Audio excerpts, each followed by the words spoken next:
जीवन तभी सार्थक होगा। विश्वास करो, जब नाम रूप लीला धाम ये 4 सोपान हैं भगवत प्राप्ति के। अगर नाम जप नहीं कर रहे तो रूप प्रकाशित ही नहीं हो सकता।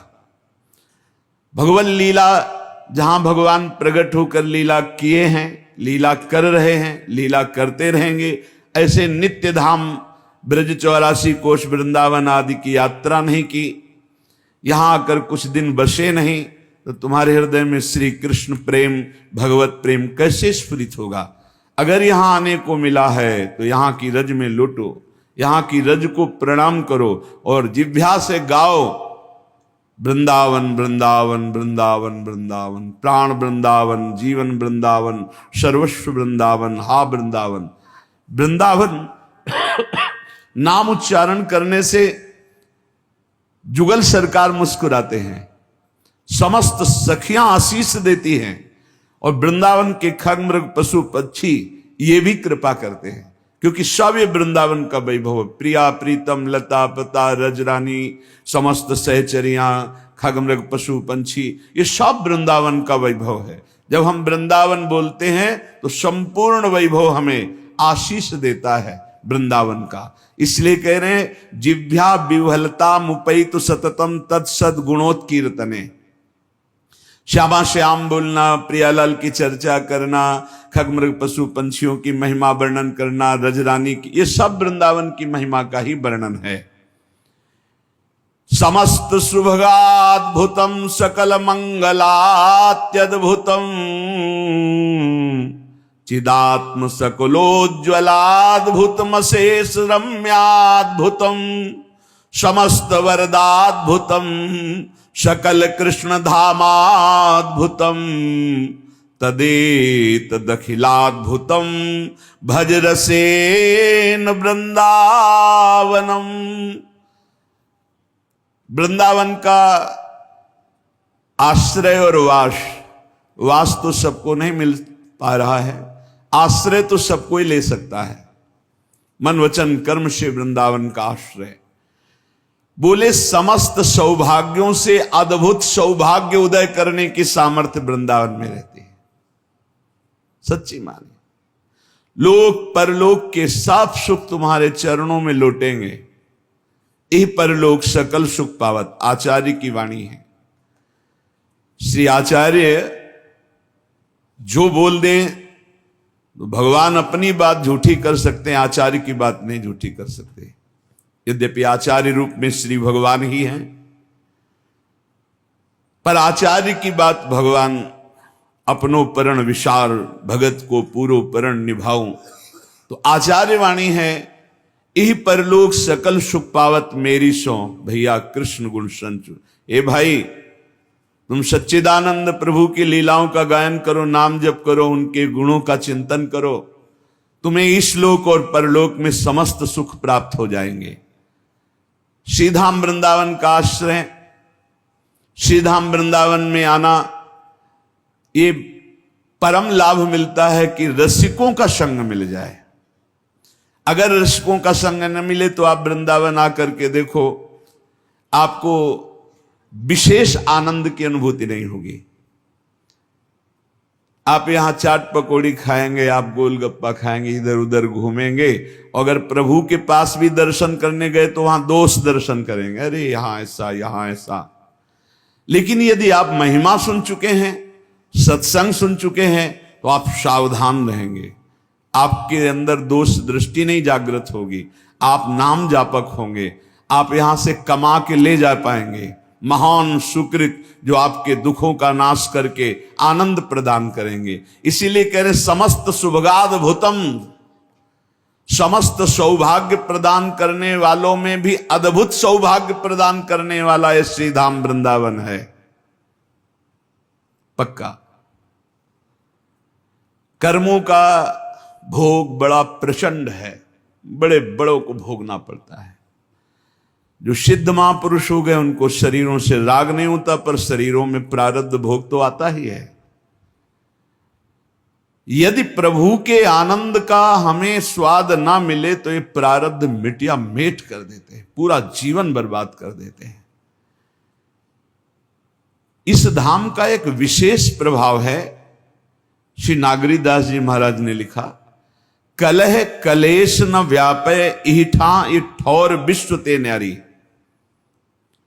यहां प्रारब्ध भोग आएगा पर इस कोटि से नहीं आएगा कि आपका पतन कर दे, आपका नाश कर दे, नहीं, बहुत आराम से। कलह कलेश न व्यापय ईठा, बहुत आराम मुद्रा में आपका प्रारब्ध नष्ट हो जाएगा।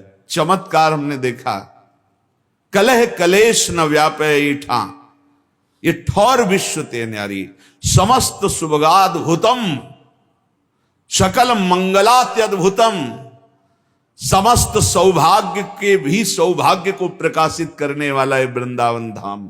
सच्ची मानिए ये केवल कथा नहीं है, ये जीवन की व्यथा है। कैसा भी कोई जीव हो, वृंदावन का आश्रम लेने मात्र से उसका भाग्य पलट जाएगा, भाग्य पलट जाएगा। देखो, अगर संसार की जेल से बचते हो तो एकमात्र केवल रास्ता है शिवप्रिया प्रीतम के नाम रूप लीला धाम का आश्रय लेना।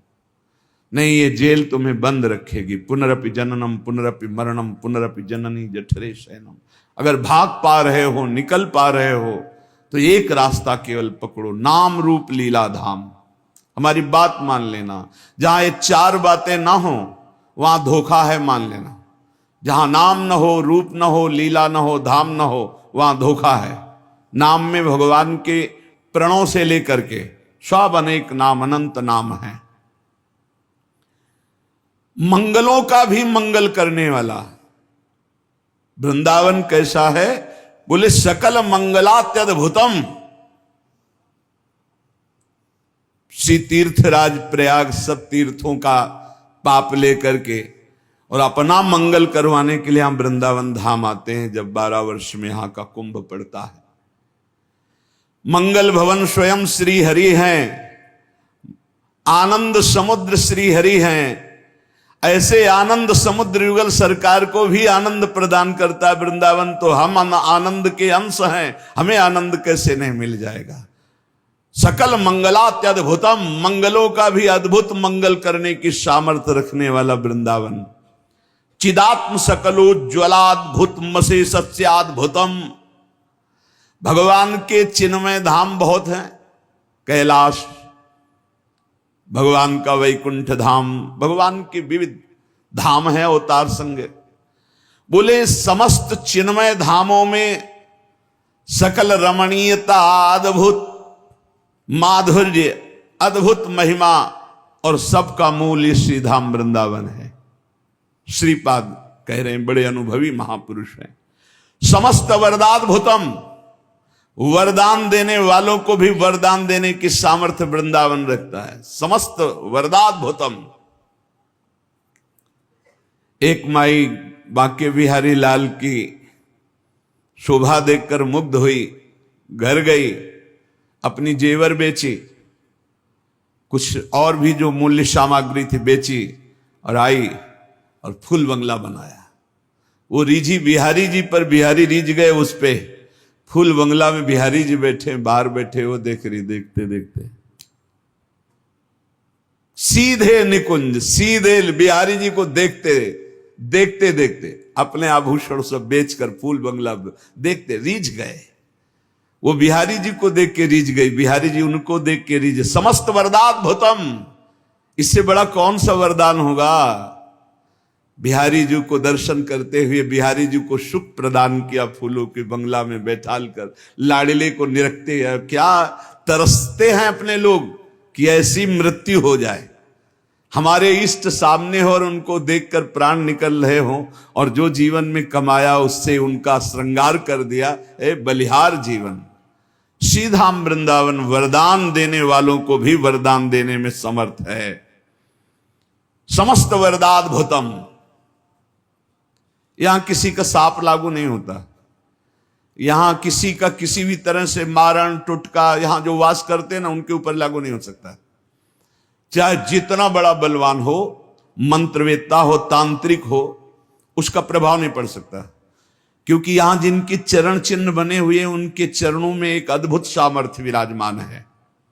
वैसे तो अनंत शक्तियां हैं, पर वरदान देने वालों को भी वरदान देने की सामर्थ्य क्यों है वृंदावन में? क्योंकि प्रियाजू के चरण चिन्हों से चिन्हित ये भूमि है, और प्रियाजू के चरण चिन्हों में जो एक बार अपने आप को समर्पित कर चुका है, शाप ताप रोग शोक दारुण दुखारी, ये लाल इष्ट दुष्ट दलन कुंज भवनचारी प्यारी जू के चरणारविंद है। जो धामवासी है वो कोई बाहरी उसको शाप देना चाहे लागू ही नहीं होगा। ताप दैहिक दैविक भौतिक, कोई भूल चूक से पाप बन जाए धाम में लागू ही नहीं होगा उसके ऊपर।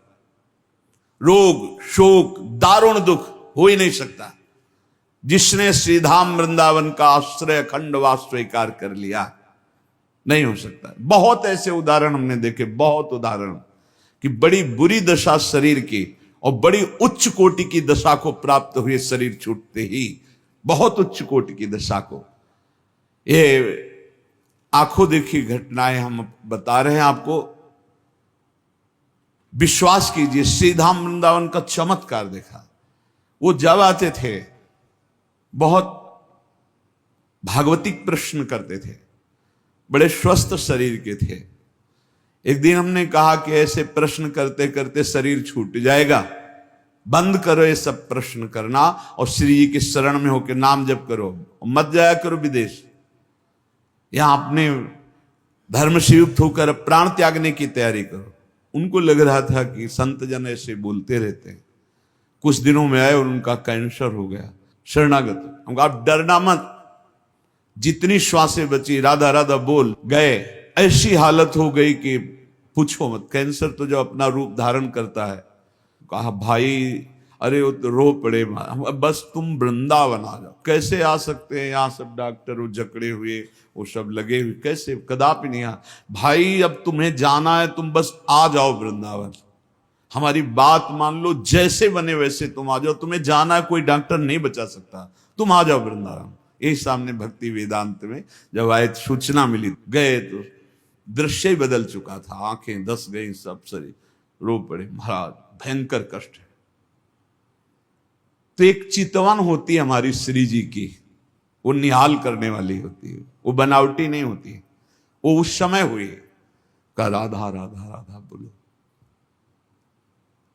और हृदय भराया कि श्री जी, जीव अपनी ताकत से आप तक नहीं पहुंच सकता, आपकी कृपा से।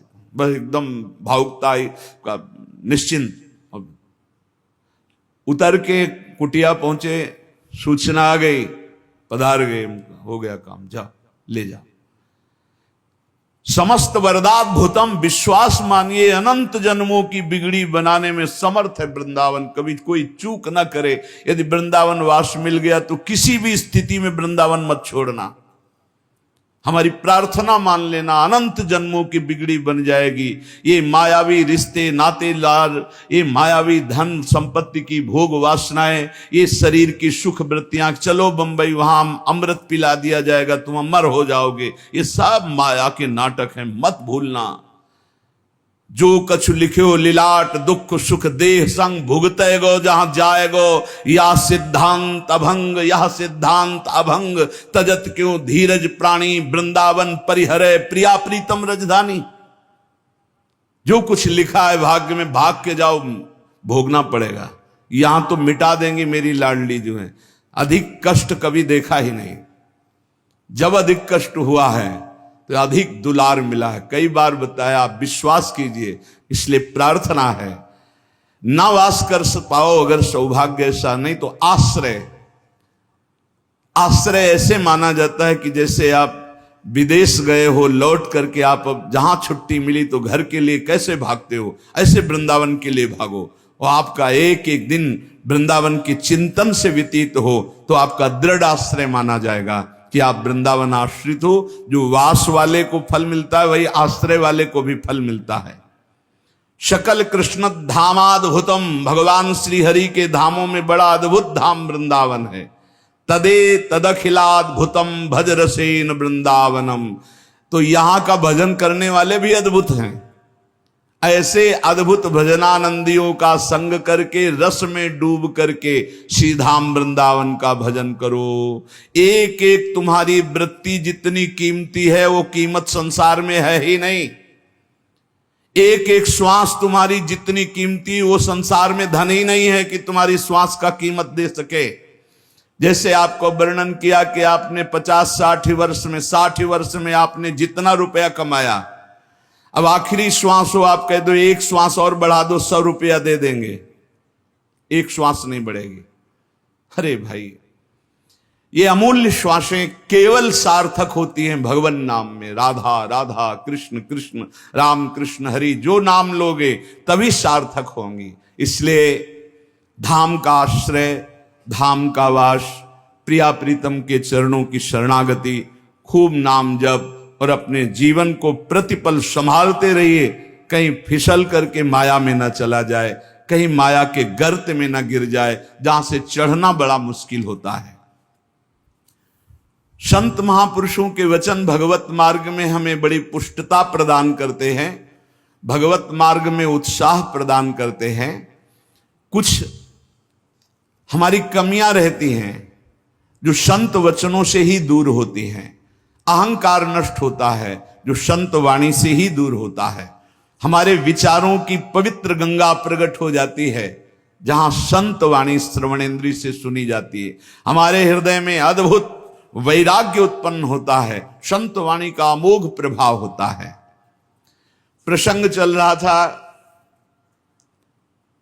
कि जो संत हैं, जो साधक हैं उत्तम भगवत प्राप्ति के मार्ग में चलने वाले, वो विद्या विनय संपन्ने ब्राह्मणे गविहस्तनी सुनी चौसुपाके च पंडिता समदर्शिना, वो समदर्शी होते हैं। वो विद्या विनय से संपन्न ब्राह्मण में, गाय में, कुत्ते में, चांडाल में, हाथी में एक ही परमात्मा तत्व को देखते हैं जो है विराजमान है। पर कुछ लोगों का कहना है कि बर्ताव समान होना चाहिए। बर्ताव समान हो ही नहीं सकता। बर्ताव में विषमता होगी, दृष्टि में समानता होगी। वो अज्ञानी है जो वर्ताव में समानता की बात करे। कल चर्चा हुई थी कि वर्ताव में समानता हो ही नहीं सकती। कुछ लोग इसका उल्टा भाव लेते हैं कि वही समदर्शी, वही ज्ञानी है, वही महात्मा जिसका व्यवहार समान हो। व्यवहार समान नहीं हो सकता। व्यवहार में भेद होगा, विषमता होगी, संभव ही नहीं है। जैसे कल चर्चा हुई थी कि हमें हाथी का पेट भरना है और कुत्ते का पेट भरना है, तो जिससे हाथी का पेट भरेगा उससे कुत्ता खाएगा ही नहीं। बड़े बड़े पत्ते, घास, डाल, उससे उसका पेट भरता है। और कुत्ते को रोटी दे दो, उससे पेट भर जाएगा। दृष्टि में दोनों समान है, लेकिन आहार का भेद है और व्यवहार का भेद है। हाथी की बड़े बड़े राजा लोग बड़े बड़े सवारी करते हैं लोग, पर कुत्ते की सवारी तो केवल भैरव बाबा ही करते हैं, दूसरे के सामर्थ्य नहीं। भैरव जी का वाहन। गाय का एक ही लाइन में रखा गया है, विद्या विनय संपन्न ब्राह्मणे गवि हस्तनी। गाय, इनमें भगवत दर्शन कर रहे हैं। सुनी सोपाके च पंडिता समदर्शिना। चांडाल में, कुत्ते में, हाथी में, सब में भगवान का भाव करना, लेकिन व्यवहार नहीं हो सकता। व्यवहार में विषमता रहेगी। व्यवहार में जो क्षमता करता है या तो पागल है और या उसको ज्ञान नहीं है। व्यवहार में विषमता बनी रहेगी। जैसे हम एक ही खाद्य से सबको पुष्ट नहीं कर सकते, सबका अलग अलग खाद्य है, विलक्षण है। व्यवहार में विलक्षणता रहेगी, व्यवहार में विषमता रहेगी। जैसे हमारे अपने संपूर्ण देह है, पर अलग अलग विषमता है। आंख देखने का काम करती है, कान सुनने का काम करती, जबान बोलने का काम करती, रसेंद्रिय स्वाद का काम करती। व्यवहार में भिन्नता है। ऐसा नहीं कि व्यवहार में समानता। अपने ही शरीर में हम नहीं कर सकते। नीचे के अंगों को छूने के बाद हाथ धोते हैं, ऊपर के अंग छूने पर कोई बात नहीं होती। तो विषमता क्यों? कि शरीर तो तुम्हारा ही है ना, फिर व्यवहार में विषमता क्यों? बोले नहीं, जो व्यवहार में विषमता है वो होनी ही चाहिए। अगर नहीं होगी तो या तो वो मूर्ख है या उसके ज्ञान नहीं है, उसे शास्त्रीय ज्ञान नहीं है। तो यहां कह रहे हैं जो संत ऐसे होते हैं उनके व्यवहार की विषमता को देखकर कहीं ये ना समझ लिया जाए कि इनको ज्ञान नहीं, क्योंकि ज्ञानी वही है जो सम है। व्यवहारिक विषमता को देख करके संत पर दोष दर्शन न किया जाए। कल चर्चा हुई थी, जैसे माता, बहन, पुत्री, पत्नी, चारों स्त्री शरीर हैं पर व्यवहार में विषमता रहेगी। पत्नी के साथ व्यवहार और होगा और माता, बहन, बेटी के साथ परम पूज्य धर्म में व्यवहार और होगा, पत्नी का धर्म में व्यवहार और होगा। वो ज्ञानी है, वो चारों में ब्रह्म एक ही देख रहा है, लेकिन व्यवहार जो पत्नी के साथ है वो अगर तीनों के साथ दृष्टि मात्र कर ले तो वो अपराधी माना जाएगा और दुर्गति को प्राप्त हो जाएगा। जो माता, बहन और बेटी पर जो पत्नी के साथ व्यवहार है वो व्यवहार की सोच ले तो वो नष्ट हो जाएगा। व्यवहार में विषमता है और दृष्टि में समता है।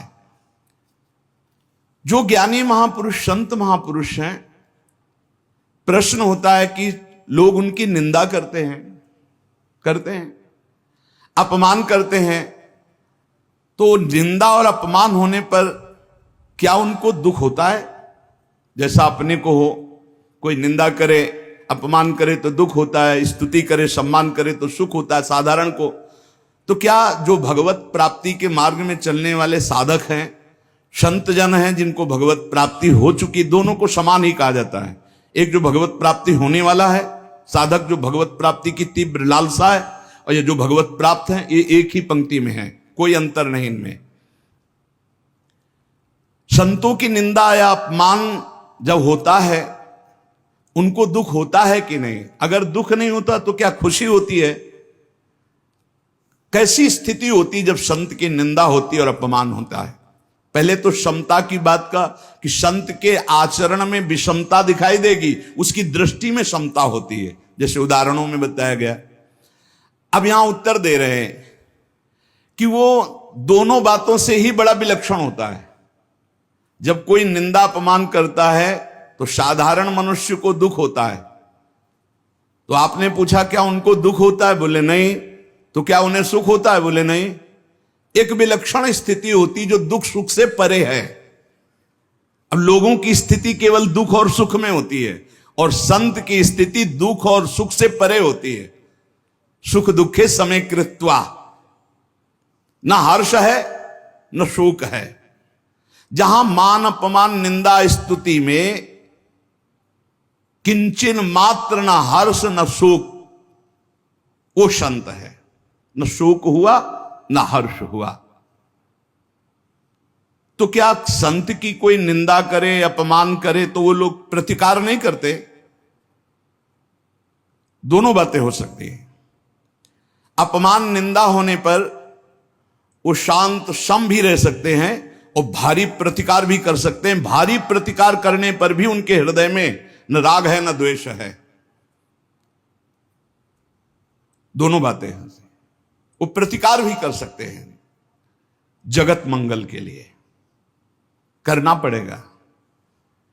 जैसे कबीरदास जी ने भीड़ ना जमा हो इसलिए काशी की एक वैश्या को लेकर पूरी नगरी में घूम गए।